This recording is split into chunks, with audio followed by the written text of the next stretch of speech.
नमस्कार, मैं doctor Mukesh Sarna, Mahatma Gandhi medical college, general medicine विभाग में प्रोफेसर एवं यूनिट हेड हूँ। आज हम आईसीयू से जुड़ी कुछ भ्रांतियों के बारे में बात करेंगे। आईसीयू यानी गहन चिकित्सा। अक्सर हमें मरीज और उनके जो अटेंडेंट्स होते हैं, उनसे जब भी मिलने का और उनकी सेवा करने का मौका मिलता है और मरीज अगर गंभीर स्थिति में होता है, उनको आईसीयू के एडमिशन के लिए या आईसीयू ट्रांसफर के लिए बोला जाता है, तो उनकी बहुत सारी बातें होती हैं, भ्रांतियां होती हैं, उनकी कुछ चिंताएं होती हैं, उनके कुछ सुझाव होते हैं, जो एक लंबे अनुभव के बाद में मैं आप लोगों के साथ साझा करना चाहूँगा और ये चाहूँगा कि आप उन भ्रांतियों के बारे में सच भी जान लीजिए।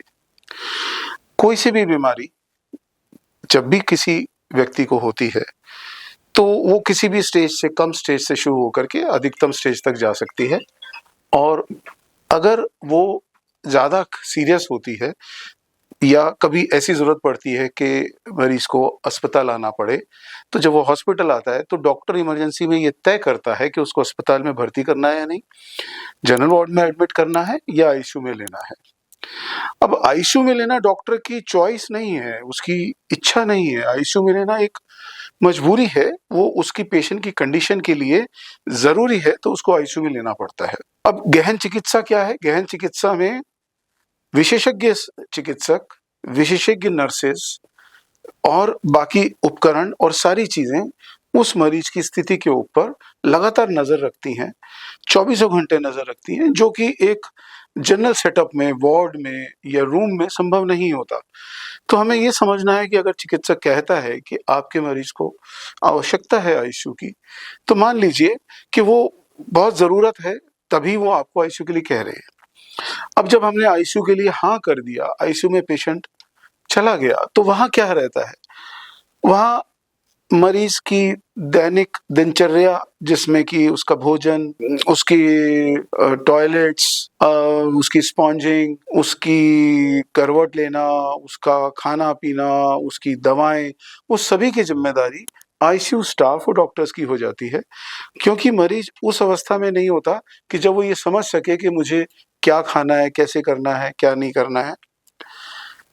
कई बार आईसीयू में जाने के बाद में जब मॉनिटरिंग की जाती है, तो बीपी कम आता है या पल्स कम आती है या खून में ऑक्सीजन की मात्रा कम आती है, तो डॉक्टर को मजबूरी उनको वेंटिलेटर पे लेना पड़ सकता है या बीपी बढ़ाने की दवाइयाँ शुरू करनी पड़ सकती हैं। वेंटिलेटर अगेन एक मशीन है जो उनको कृत्रिम श्वास दे रही है। अल्टीमेटली जो गैस का आदान प्रदान होगा वो पेशेंट के लंग्स में ही होगा। वो सिर्फ ऑक्सीजन देंगे, वो एक प्रेशर देंगे वेंटिलेटर से, जिससे कि उनका ज्यादा अच्छा ऑक्सीजन का सैचुरेशन खून में मेंटेन हो सके। तो वेंटिलेटर अगेन डॉक्टर के लिए एक चॉइस है, वो भी बहुत जरूरी होता है, तो करते हैं। और वेंटिलेटर से डॉक्टर चाहेगा कि जितनी जल्दी हम उसको उतार सकें, वीन ऑफ कर सकें, उतार के उसको नेचुरल श्वास पे ले पाए, वो डॉक्टर हमेशा चाहते हैं। रही बात ब्लड प्रेशर की दवाओं की और बाकी सहायता जो नर्सिंग स्टाफ मरीज को देता है, डॉक्टर और नर्स हमेशा ये चाहते हैं जल्दी से जल्दी बीपी की दवाइयों को कम करके बंद किया जाए, और जो सहयोग नर्स और फिजियोथेरेपी और बाकी चीज़ों के लिए पेशेंट को दिया जा रहा है, उसको हम जल्दी से जल्दी कम करके उसको अपने पैरों पे खड़ा करें और उसको अपने खुद के कार्य करने के लिए प्रेरित करें, और उनको जल्दी से जल्दी इंजेक्शन से, गोलियों और अन्य दवाओं पे लेके दवाई कम करके वार्ड में शिफ्ट करें। सो हमें ये ज़रूरी है कि हम ये समझें कि आईसीयू से जुड़ी कई भ्रांतियों में सच नहीं है, और हम मरीज को आईसीयू में जब शिफ्ट करते हैं तो बहुत ज़रूरी होता है, तो डॉक्टर या अस्पताल शिफ्ट करता है और हमें उसमें सहयोग करना चाहिए। धन्यवाद।